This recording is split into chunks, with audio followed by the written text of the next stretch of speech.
মতভিন্নতা নিয়েই আজ সই হচ্ছে জুলাই জাতীয় সনদ। বিকেলে জাতীয় সংসদ ভবনের দক্ষিণ প্লাজায় হবে এই অনুষ্ঠান। এরই মধ্যে প্রস্তুত করা হয়েছে মঞ্চ।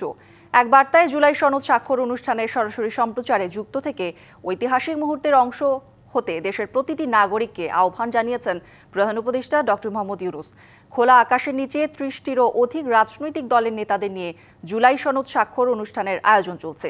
সংসদের দক্ষিণ প্লাজার সিঁড়ির মাঝামাঝিতে তৈরি হচ্ছে স্বাক্ষর মঞ্চ। সেখানে প্রায় ৩,০০০ অতিথিদের বসার ব্যবস্থা করা হচ্ছে। এদিকে জুলাই সনদ স্বাক্ষরের আগের দিন বৃহস্পতিবার জাতীয় নাগরিক পার্টি এনসিপি সহ ৭টি দল বলেছে তারা স্বাক্ষর অনুষ্ঠানে থাকবেন না। জুলাই সনদ স্বাক্ষর অনুষ্ঠান বয়কটের ডাক দিয়ে বিক্ষোভ করেছেন শতাধিক জুলাই যোদ্ধা।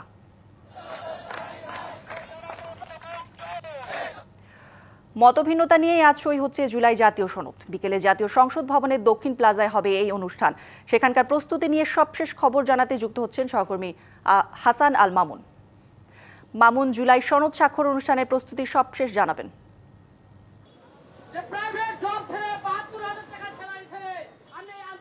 কৌরি, আপনাকে ধন্যবাদ।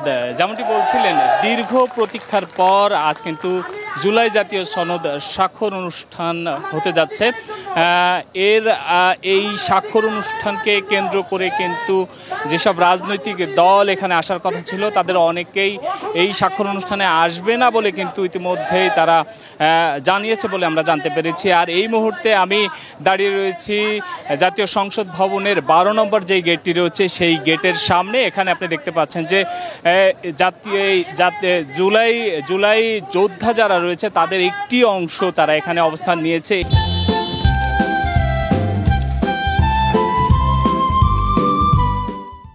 এই সনদের বিপক্ষে তারা অবস্থান নিয়েছে। তাদের যে দাবিগুলো, সেই দাবিগুলো বাস্তবায়ন না হলে তারা এই সনদ বাস্তবায়ন হতে দিবে না, এমনটি কিন্তু তারা জানাচ্ছেন এখান থেকে। আর মঞ্চের কথা যদি বলি, তোড়ঝোড়ভাবে কাজ চলছে, শেষ মুহূর্তের প্রস্তুতি চলছে। বিকেল ৪টায় অনুষ্ঠানের মূল পর্ব অনুষ্ঠিত হবে বলে আমরা জানতে পেরেছি।